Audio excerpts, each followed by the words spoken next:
Bom dia, Soco Matinal, seu programa de macroeconomia, geopolítica e também mercado financeiro. Hoje, terça-feira, um dos melhores dias do ano, 15 de abril, para quem é adepto aí da matemática, também considerado meio do mês, dia 15, exato meio do mês, 105º dia do ano, ou seja, faltam só 260 dias para acabar o ano de 2025, também dia nacional da conservação do solo, de acordo com o calendário.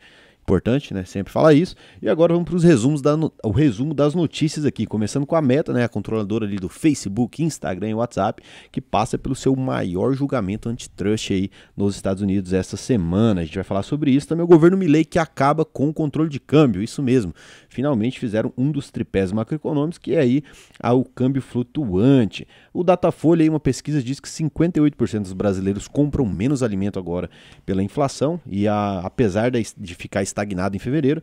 E a Azul lança aí uma oferta pública primária de ações, um grande valor aí, está registrando junto à CVM. Além disso, a Cielo também emite aí mais de 3 bilhões em debêntures. E você que é mais leigo aí, entrou no primeiro dia, que é Soco Matinal, a gente vai explicar o que é debênture, o que é uma oferta de ações primária, tudo isso você vai sair do programa entendendo mais o que começou. Por quê? Porque um dos maiores, a maior importância desse programa é principalmente fazer você parecer mais inteligente do que você já é. Então, ao meu lado, para ajudar nisso, eu tenho aqui Alan Pimentel, consultor de investimentos aqui na UVP Capital, e também Matheus Malheiros. Bom dia. Bom dia. Dia bom. Lucas também quer dar um oi aí? Bom. Dia bom aí do Lucas. Bom então, pra quem? Bom pra justiça que pode fazer aí a Meta ter que vender o Instagram e o WhatsApp. Será realmente que a justiça americana vai chegar a esse ponto? Pra Meta não é bom. Cara, eles chegaram bem cedo, né? 12 É. anos depois que compraram o negócio. Mas na prática... É um atraso. Enfim, não, assim, um leve delay. Né? Mas a FTC, a Federal Trade Commission, que é a Comissão de Comércio dos Estados Unidos, ela vem processando a Meta por práticas monopolistas. Você me permite uma aspa? Claro, É permito como até se fosse duas. o nosso CAD? Mais ou menos. Porque o CAD, ele é um conselho que aprova. É um órgão que faz a aprovação e a regulamentação desse tipo de aquisição. Existe um parecido nos Estados Unidos. Eu até esqueci o nome dele aqui, mas parecido. Esse nada mais é do que simplesmente uma comissão, um órgão juntado ali por representantes da área do comércio. Quase uma associação. Uma associação, exatamente, que achou isso...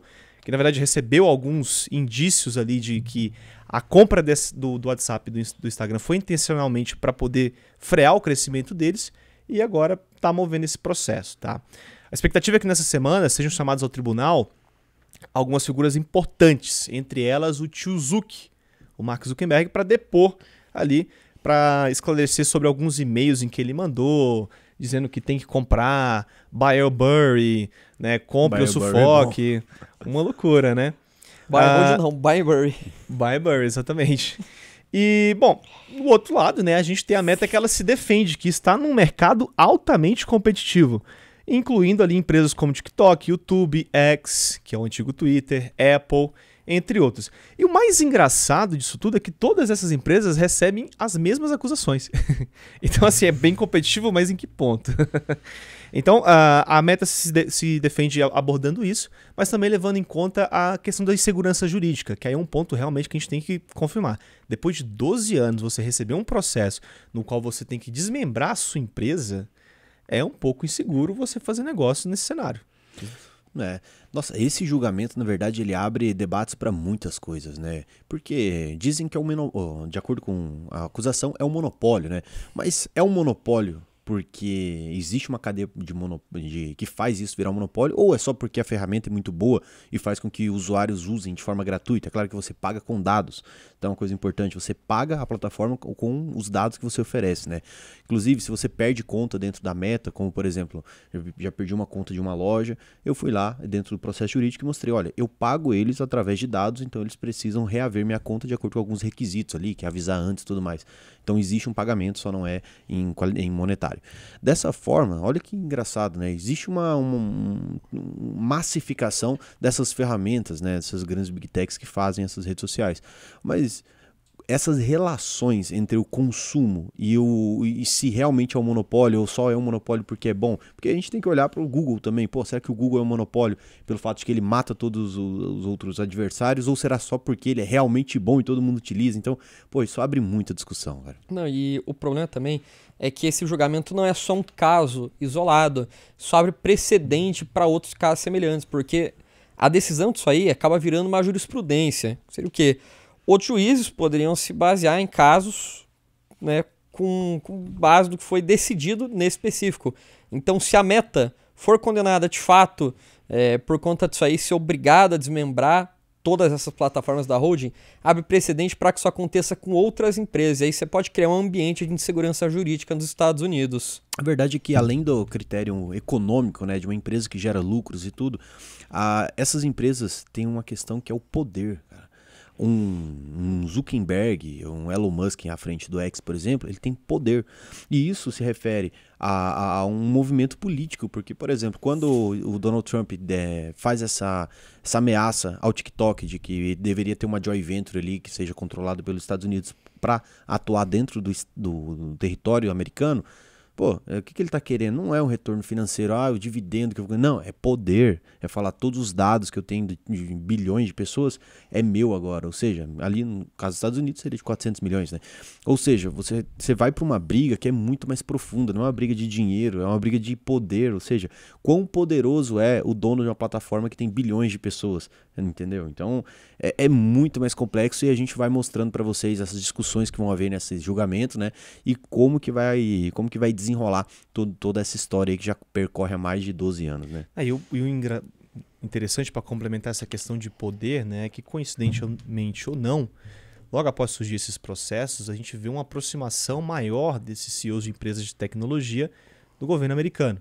Né? Vale ressaltar que na posse a gente teve a presença do Jeff Bezos, do CEO Todos os CEOs da Apple, Google, lá. Mark Zuckerberg, né? E ele também até financiou a posse, né, fazendo uma doação de 1 milhão e adotando algumas medidas dentro da empresa, né, mais voltadas para a ideia do Trump. Uma delas foi ali declarar fim às políticas de moderação, tanto do Facebook quanto do WhatsApp e do Instagram também. Falando nisso, sábado teve aí o UFC 314, né? Onde, infelizmente, Diego Lopes, nosso brasileiro mexicano, aí, acabou perdendo a disputa de cinturão. Jean Silva ganhou, teve aí a Virna Jandiroba também ganhou, peso palha, maravilha pro Brasil, que todo mundo aqui sempre gosta de falar, que é o UFC, como todo mundo pode ver, todo mundo gosta aqui. Eu adoro. E lá, junto com o Dana White, tava o Donald Trump e também o Elon Musk do lado, assim, assistindo. E aí se pergunta por quê? Se tivesse o Zuckerberg, tinha saído outra luta lá. Já, entre os já. dois. Pois é, e quando que vai sair isso aí, hein? Eu Tô acho que esperando essa luta aí. eu acho que toda ofensa... cinquentinha no Tio Zuki. Não, toda o tio ofensa... Zuka é do jiu-jitsu. Então aí só fica Não, no ele já chão, tá no assim, MMA, chamando. ele já tá treinando, já tem uns videozinhos. Mas toda ofensa acaba antes, né, de uma discussão, quando tem a possibilidade de um Toda luta contato acaba físico. quando você puxa 3 oitão. Todo mundo sabe disso. O que o youtuber tem a ver com isso? Então, ó... Fica o e conselho aí pra você. Fica um ponto interessante, né? O que tem a ver com Dana White, que é o presidente do UFC hoje, também tem outras organizações junto ali, né, da ZUFA.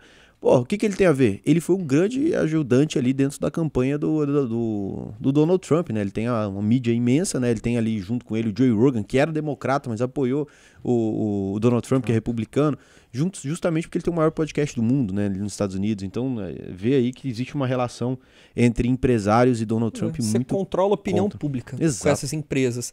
Quem que decide o que vai aparecer nas mídias sociais, onde grande parte da população se informa? Pois Mas aí, falando nisso, né, comente aí vocês aí embaixo, nessa terça-feira, considerado também pelos amantes da matemática, meio do mês, o que você acha? Você acha que realmente as redes sociais hoje, quando a gente fala dos 3 grandes ali da Meta, né, Instagram, Facebook, Facebook, quem usa Facebook? Instagram, Facebook também, WhatsApp, é um monopólio? Vocês acham isso errado de alguma forma? Acha certo? O que vocês acham? Comente aí que a gente fala no próximo episódio aí. E só a correção, você falou que o podcast do Joe Rogan, né, é um dos melhores do mundo, mas ele só perde por lucros líquidos, que acontece toda quinta-feira. Não, mas também começar a comparar a gente... Nem compete, né? Outro ranking, Alan. Isso aí é desonesto. Não, só competição. Porque foi muito... Comparar a gente com outra coisa aí também. Aí é complicado. É difícil. Também o governo Milei que acaba com o controle cambial na China. Primeiro, o que Na é China? controle... Na Argentina. Eu não aguento mais falar da China. Caramba, mano. o Milei tá foda, O hein, Milei mano? O Milei tá mandando na China, hein? Brabo, Caralho. brabo, fala dele. Então é isso. Primeiro, o que é controle cambial aí pro público mais leigo? Porque, falando nisso, apareceu muita gente nova aí, ó. Teve um vídeo que viralizou nosso, bateu 200 mil pessoas nesse canal.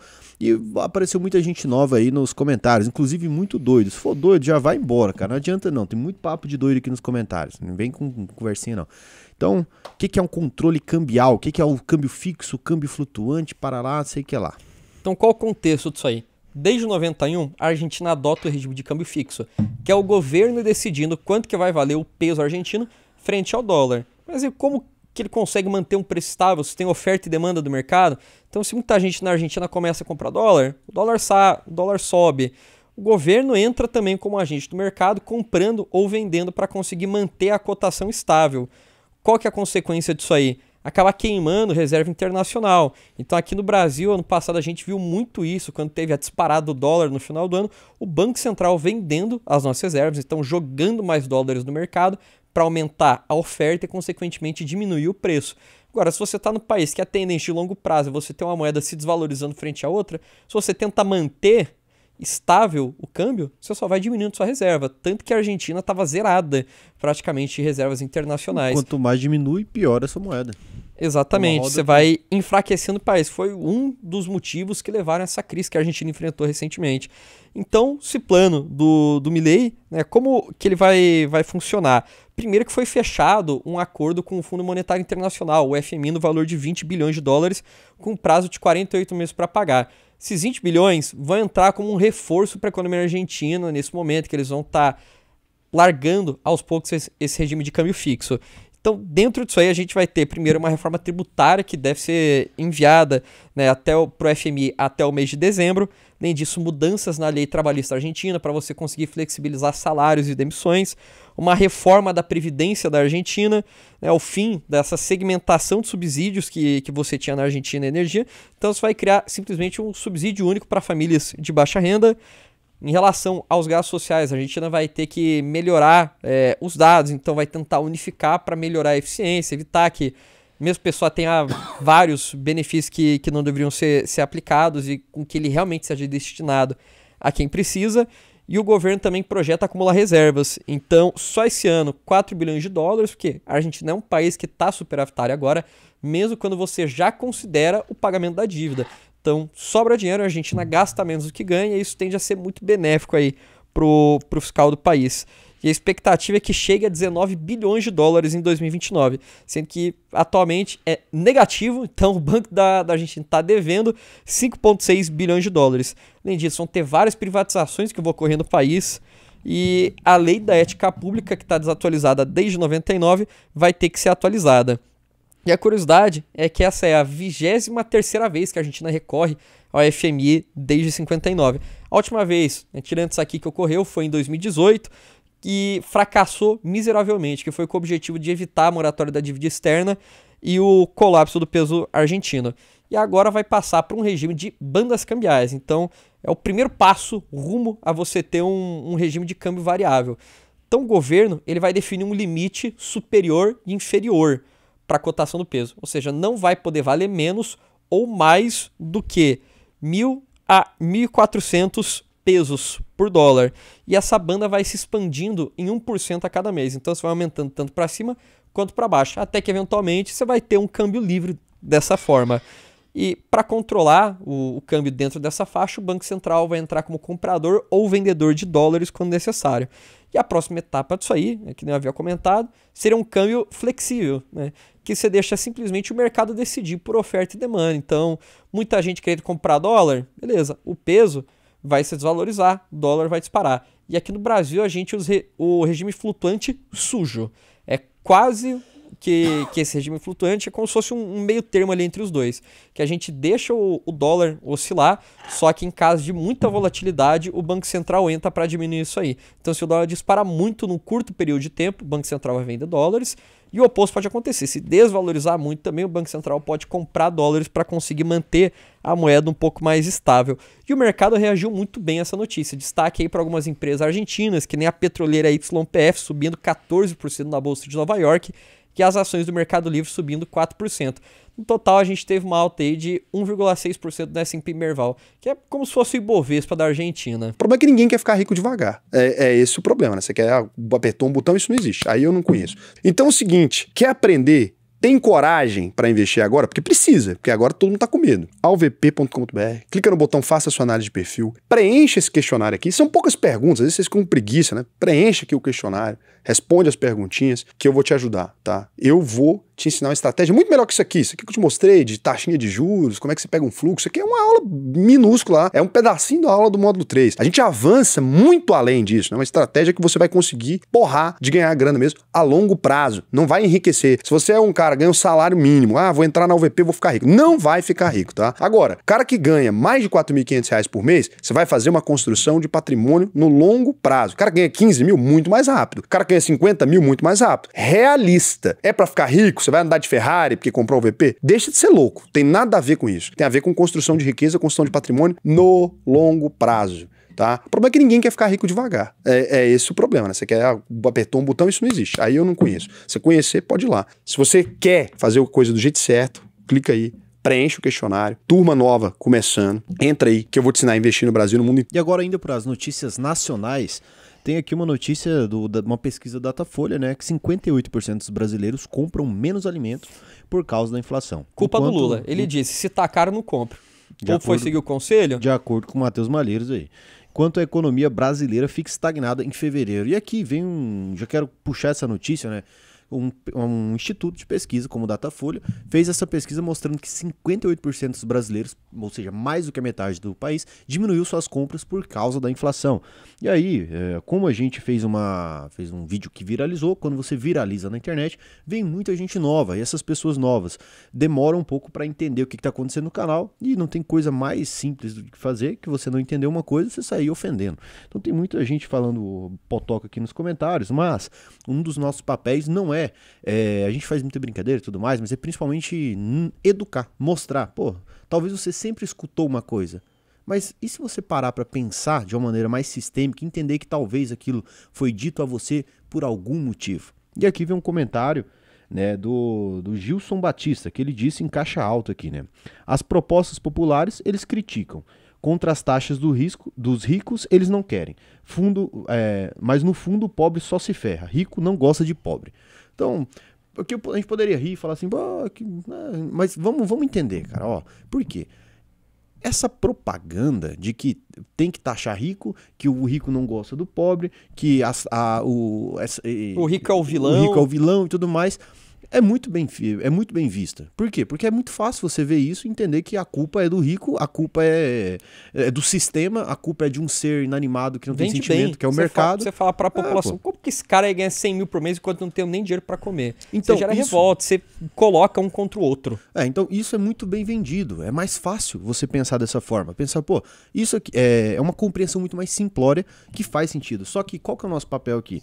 A gente vai mostrar para você, se você acompanhar o Soco Matinal, você vai entender que a economia ela é muito mais complexa, que tudo é muito mais complexo, mas que você consegue entender. Então, cara, se você chegou aqui pela primeira vez, tá dessa forma mais agressiva de falar, tá tudo bem, pode ser, mas não importa. Agora, vamos entender, cara, entenda a economia como um todo. Não existe um lado bom, não existe um lado ruim, não existe o alto e o baixo, tudo é cinza. A economia não é preto e branco, é cinza, é um meio termo e você precisa entender os interesses das relações. Então, olha que interessante, cara. A gente passou aqui várias na semana, né? Vários números para você, como o PIB acelerando de uma maneira inflacionária, ou seja, você está jogando dinheiro no mercado, o FGTS. E a gente avisou isso meses atrás, que era um crescimento que não era sustentável. E agora a gente vê notícias que colhem o resultado disso. A economia, os números, eles não aceitam ideologia. Então, é o Lula, é o Bolsonaro, é o azul, é o amarelo, não é sobre isso, não é sobre o governo, é sobre o Estado, é sobre a relação população versus máquina pública. É só isso. Não tem a ver com o Bolsonaro, não tem a ver com o Lula, não é sobre isso. Se você ficar comentando isso aí, cara, é problema seu aí nos comentários. A gente já tem uma base grande aqui que acompanha a gente desde o início, que a gente definiu que a gente ia começar a falar todos os dias sobre o que está acontecendo. Então, cara, não adianta você ficar falando potoca, entenda. Aprenda com a gente, observe, ouça aqui, pô, o pessoal é formado em economia, a gente estuda todos os dias o mercado, a gente acorda, estuda o mercado, aplica isso dentro dos investimentos das nossas pessoas, dos nossos clientes e vem aqui conversar com vocês. Não é um apresentador, por isso que às vezes a gente fala gaguejo e tudo mais, porque não é apresentação. Aqui é consultor de investimento e a gente tá aqui falando com vocês. Então, cara, sejam muito bem-vindos, mas entendam, se for falando merda, pode ir embora, que não vai ter efeito. A gente tá nem aí, a gente não vai nem criticar de volta. Muito bem pontuado até o que você falou, que a economia ela não aceita ideologia. Então não importa o que você acha que é certo ou errado, justo ou injusto. O que importa é o que funciona, simplesmente. Que é o que a gente até comentou já muito nesse programa, que é o quê? A gente viu hoje o resultado disso aí, que foi o tripé macroeconômico. Então você tem meta de inflação, câmbio flutuante e austeridade fiscal.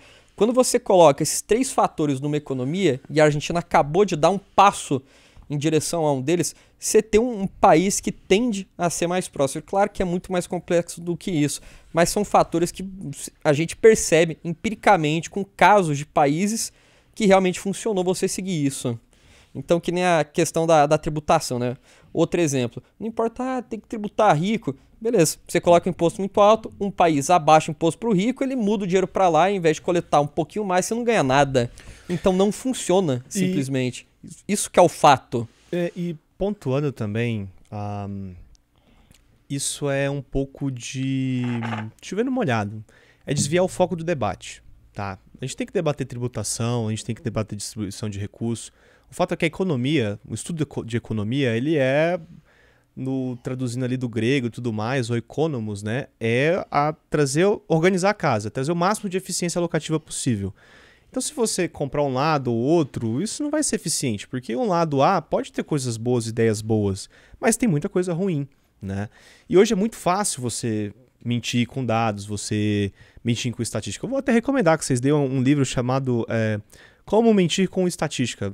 Acho que esse é o nome, eu não lembro o autor, mas é 100% das pessoas que jogaram roleta russa sobreviveram. Sobreviveram. Exatamente. É uma estatística. É uma estatística. Você já entrevistou alguém que jogou roleta russa e morreu? Já parou para pensar estatisticamente, se alguém olhar para você durante 20 anos, de 0 a 20 anos, você é imortal? Estatisticamente? Porque de 0 estatisticamente eu sou imortal?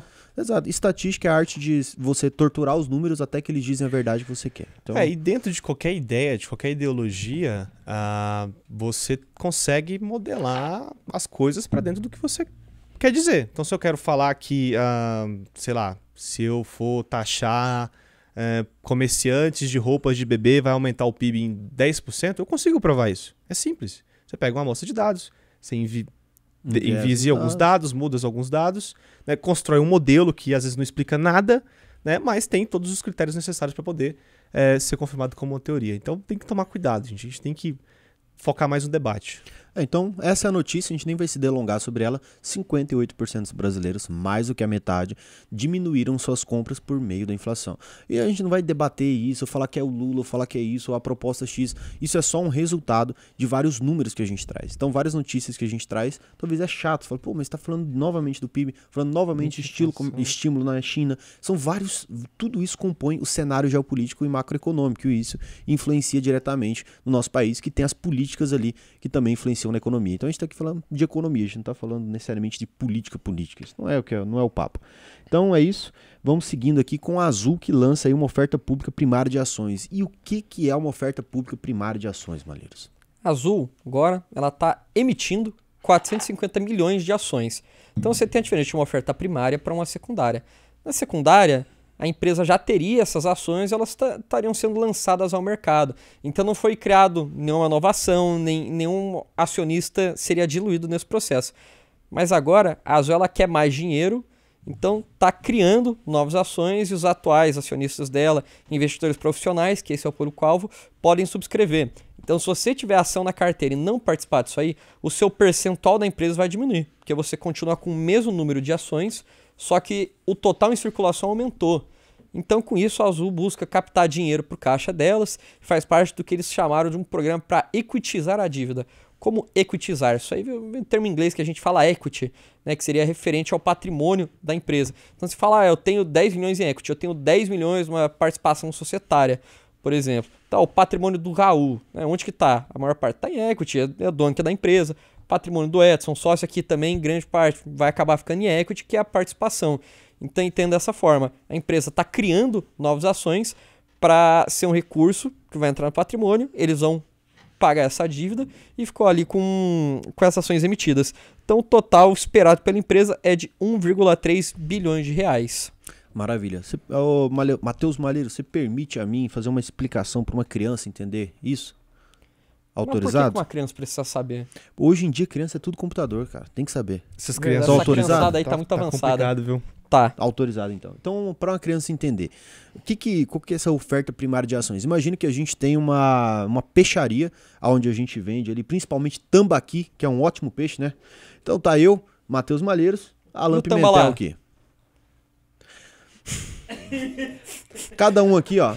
E Lucas, porque aí fica 25 cada um. A gente tá em 4 aqui, a gente tem uma peixaria chamada Peixaria. Peixaria, vende tambaqui e ali a gente quer ampliar a nossa peixaria.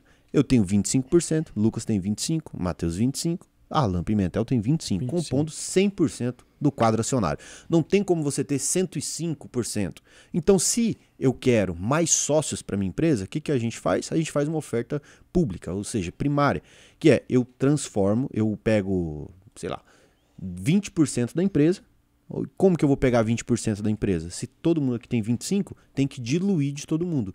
Todo mundo passa a ter 20, 20, 20, 20, e aí sobra 20 para a gente oferecer para o mercado. E fala, quem quer ser sócio aqui?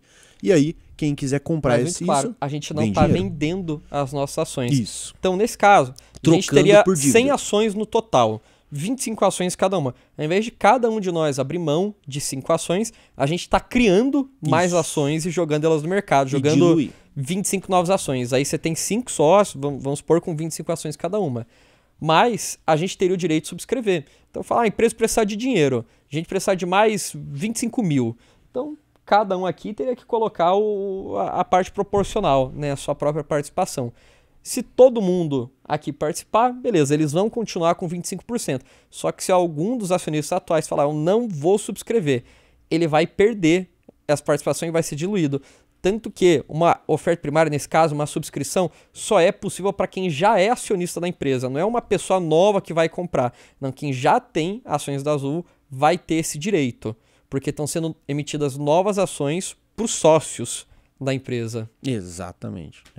É fazer uma explicação mais basal e depois voltar nisso, mas fez sentido.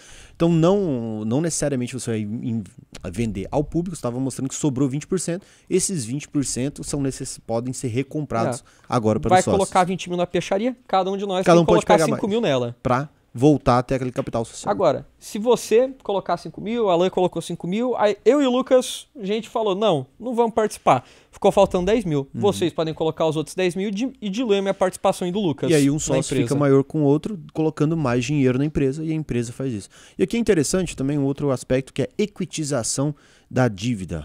Porque isso é um termo muito bom para a gente explicar para o pessoal novo.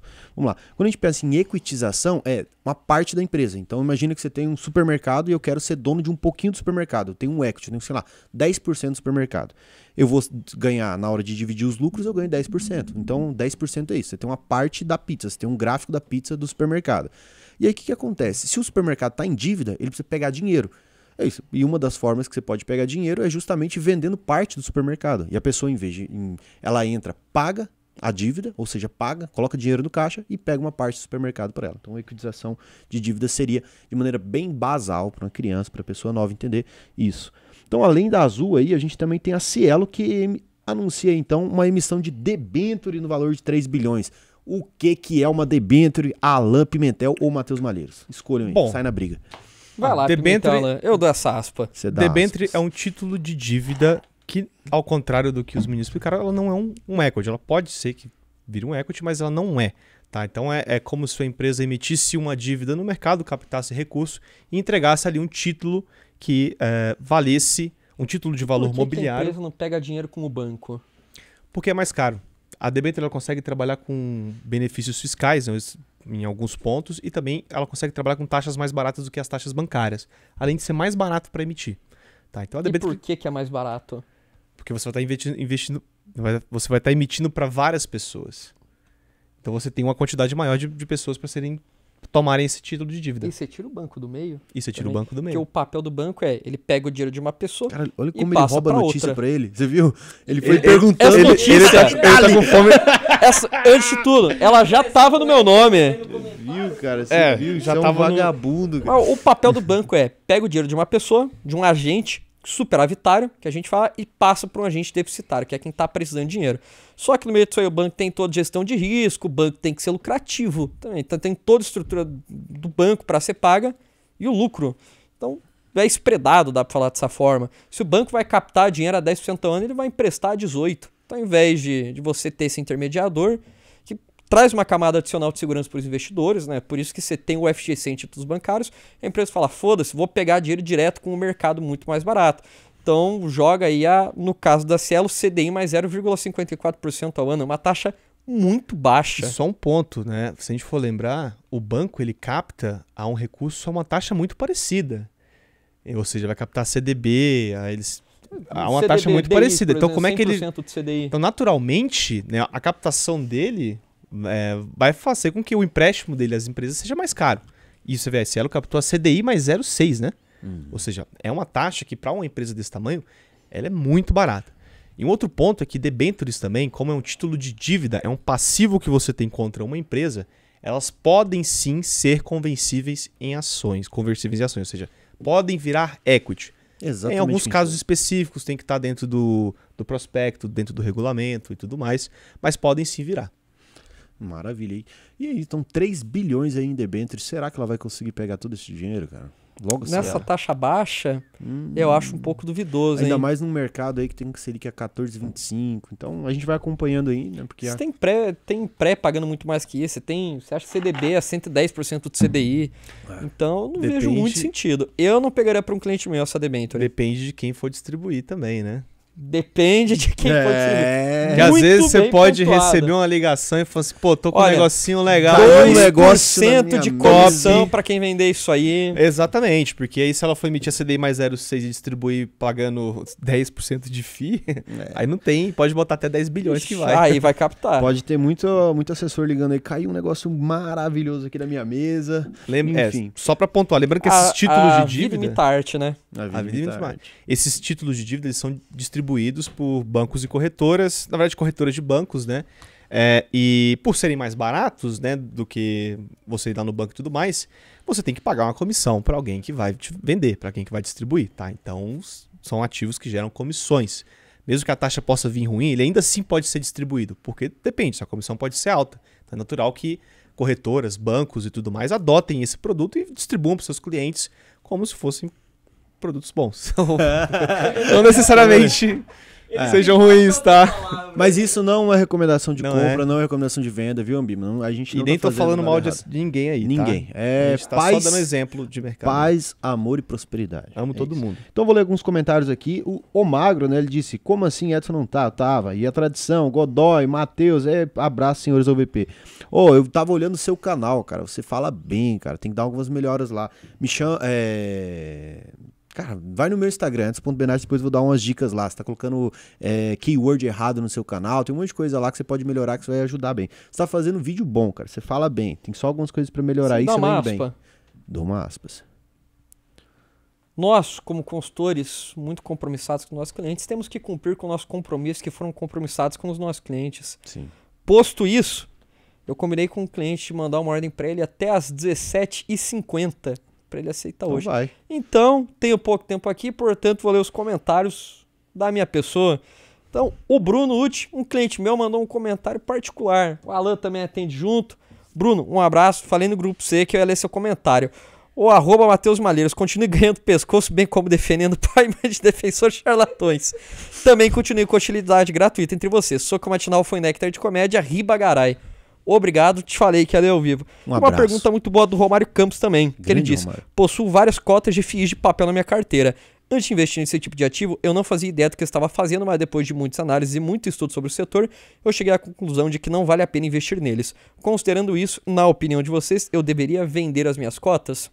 Na nossa metodologia, a gente defende que você só vai vender um ativo quando você não tiver como rebalancear sua carteira com novos aportes, ou desde que seja um perigo, de fato, para o seu patrimônio. Tá, eu tenho 20% da minha carteira no ativo só, tá 50% da minha carteira em fundos imobiliários de papel. Nesse caso, uma venda pode fazer sentido. Caso contrário, o ideal é sempre você deixar o ativo em quarentena na sua carteira e ir corrigindo com novos aportes, né, se você tiver capacidade financeira para isso. Maravilha aí. Então, Mago Invest, procura pelo Instagram, vou te dar umas dicas de YouTube aí que você vai conseguir bem, você fala bem. Temos o Cristão Invest, esse cara também é concorrente aqui, ó. Pergunta, eu quero muito tirar meu CEA, já sabem quando vai abrir a primeira turma? Ainda não tem previsão, cara, mas eu acho que dentro das próximas semanas já vai sair o AVP Pro do que você está falando, né? Mas vai estudando, cara, vai indo aí. A Fernando César diz, conheci o Mundo Investimentos recentemente, ele tá com receio de perguntar, faça perguntas, cara, pode ser o mais básico possível, às vezes a pergunta que você tá querendo fazer é de várias outras pessoas aqui. Se tiver com muito receio mesmo, pode mandar no Instagram, manda ali, @eumateusmalheiros ou pesquisa Mateus AVP, que eu te respondo ali no particular. Mas se me der essa aço, eu vou cobrar essa dúvida também, então manda ali, ó, ou Alan Pimentel. Tá disponível lá pra você. Você fez a porra do merchan, por que a gente não pode agora, Edson? Segura essa daí. Fica na sua aí, cara. Aí, agora abrindo outra aspas aqui, ó, eu quero ler um comentário do @Romário-Campos. Ele perguntou aqui, ó, bom dia. Existe algum risco da China, Índia ou qualquer outro país de tomar conta do mercado de produção de celulose, papel, embalagens, etc. e ameaçar o mercado brasileiro, prejudicando empresas como Klabin e Suzano? Olha, existir sempre vai existir, mas no cenário atual é muito difícil, porque você precisa de condições específicas para produzir na qualidade e na eficiência que Klabin e Suzano produzem aqui no Brasil, além de uma grande extensão territorial. E não acredito que esteja no plano de países como China e Índia, até porque elas não têm nenhum tipo de problema comercial com o Brasil que travaria, digamos assim, o fornecimento dessa matéria-prima para eles. Maravilha. Maravilha. Então é isso, tem alguns outros comentários aqui, mas o Lucas já fez os dedinhos ali falando 35 minutos, acaba isso aí, porque o YouTube não gosta de vídeo grande. Tem um comentário aqui do Fábio Rodrigues. Fábio, você fez um comentário gigante aqui, você falou de uma ideia muito legal, que é aquela ideia dos R$100 que vai passando e todo mundo é pago e tudo mais. Só que tem um erro aqui na sua visão, que no final você diz, quando o dinheiro circula, todos usufruem de algum benefício social, uma economia de produção, com custo baixo do dinheiro, ele circula e prospera todo mundo. Faz total sentido, cara, mas essa mecânica que a gente tá falando, que você tá falando, é literalmente abaixar o Estado, ou seja, diminui o Estado e deixa o dinheiro circular e assim a economia cresce. Então, você está usando uma teoria, só que o resultado de outra. É o contrário. Tem que parar para pensar. Se o mesmo dinheiro está circulando muito, na realidade está sendo criada a dívida, porque você não cria dinheiro do nada. Se você tem um ativo surgindo, você tem um passivo ali em contrapartida nesse caso. Então você emprestou R$100, você pagou alguém R$100, o banco pegou, emprestou para outra pessoa, você criou a dívida. Ficou ali o mais 100, só que ela ficou devendo para o banco. Então você está alavancando a economia e isso vai ter um preço. Isso é o famoso multiplicador bancário. Tá? A capacidade que os bancos têm de criar moeda sem imprimir moeda. Exato. E nessa teoria sua, você disse principalmente uma coisa, né? Você critica essas medidas que a gente fala que, liberalismo econômico, você diminui a presença do Estado, você aumenta aí a capacidade das pessoas produzirem e assim o dinheiro gira. Mas isso só ocorre com pouca interferência estatal. Isso só ocorre quando você não tem uma carga tributária grande. Então não adianta você querer que o dinheiro circule bem, que as pessoas produzam, que aumente a competitividade, mas você tem muito tributo, mas você tem uma burocracia estatal, mas você tem alvarás, você tem um monte de coisa aí que impede a produção. Então você está falando de uma teoria e usando o resultado benéfico de outra para jogar a sua opinião. Então não é muito certa, cara, mas boa sorte aí. Final do programa, o Lucas já fez 37 ali com o dedo, mais uma ali é violência. Então, para impedir a questão da violência aqui dentro do programa, por parte do Lucas, né, a gente vai ter que encerrar o programa agora.